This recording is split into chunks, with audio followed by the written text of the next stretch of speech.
అందరికీ హాయ్ అండి. రొయ్యలను ఇలా నీట్గా కడిగి పక్కన పెట్టుకోవాలండి. ఫస్ట్ ఆయిల్ వేసుకోవాలండి. ఆయిల్ వేడెక్కిందండి. ఒక 3 పచ్చిమిరపకాయలు ఇలా చీలికలు కింద కోసుకుని వేసుకోవాలండి. పచ్చిమిర్చి వేయండి. ఇప్పుడు ఉల్లిపాయ ముక్కలు వేసుకోవాలి. 5 ఉల్లిపాయలు మీడియం సైజ్ తీసుకున్నానండి. ఇలా చిన్న ముక్కల కింద కట్ చేసుకుని వేసుకోవాలి. ఇందులోనే ఉప్పు 1 స్పూన్ వేసుకోవాలండి. ఉల్లిపాయలు బాగా ఎర్రగా వేగితే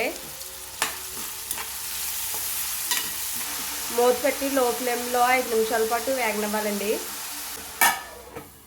ఇప్పుడు చూద్దామండి.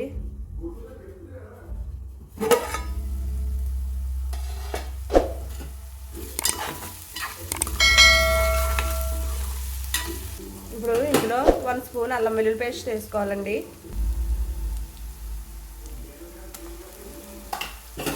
బాగా కలపాలి. 2 నిమిషాలు వేగనివ్వాలండి. వెల్లుల్లి పేస్ట్ వేగిందండి. ఇప్పుడు రొయ్యలు వేసుకోవాలండి.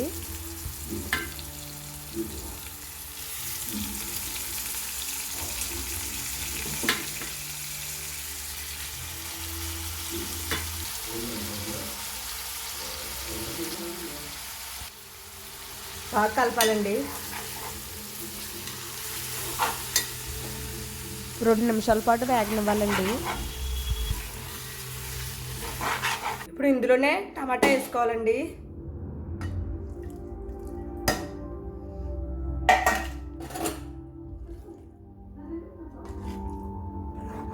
బాగా కలపాలి.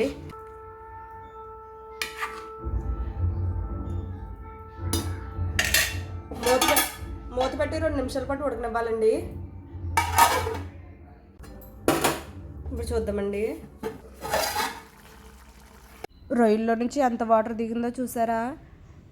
ఇంకా కొన్ని వాటర్ వేసుకుంటే చాలండి. నేనైతే వాటర్ వేయట్లేదు. ఇప్పుడు ఇందులో 1/2 స్పూన్స్ పసుపు, 2 స్పూన్స్ కారం వేసుకోవాలండి. ఉప్పు తగినంత, ధనియాల జీలకర్ర పొడి 1 స్పూన్ వేసి బాగా కలపాలండి. ఇందులోనే కొన్ని వాటర్ వేసుకోవాలండి. నేను వేయట్లేదు, వాటర్ ఉన్నాయని. లో ఫ్లేమ్లో 5 నిమిషాల పాటు ఉడకనివ్వాలండి. కూరలోకి మసాలా ప్రిపేర్ చేసుకోవాలండి. కొన్ని గసగసాలు, కొన్ని జీలకర్ర, కొన్ని ధనియాలు, 2 లవంగాలు, 2 యాలకులు, 3 వెల్లుల్లి రబ్బలు. ఇవి మిక్సీలో వేసి పేస్ట్ కింద పెట్టుకోవాలండి. ఇలా పేస్ట్ కింద పెట్టుకోవాలండి. ఇప్పుడు కూర ఉడుకుందని చూద్దామండి.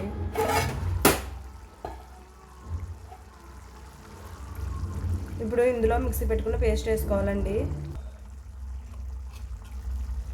ఈ పేస్ట్ వేసుకోవాలి. బాగా కలపాలి.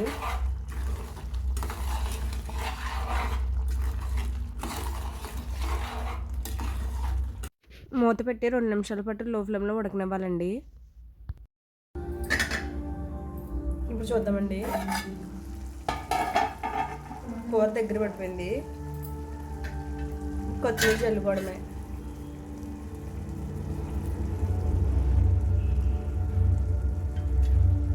చాలా బాగుంటుందండి. మీకు నచ్చినట్లయితే ఖచ్చితంగా ట్రై చేయండి.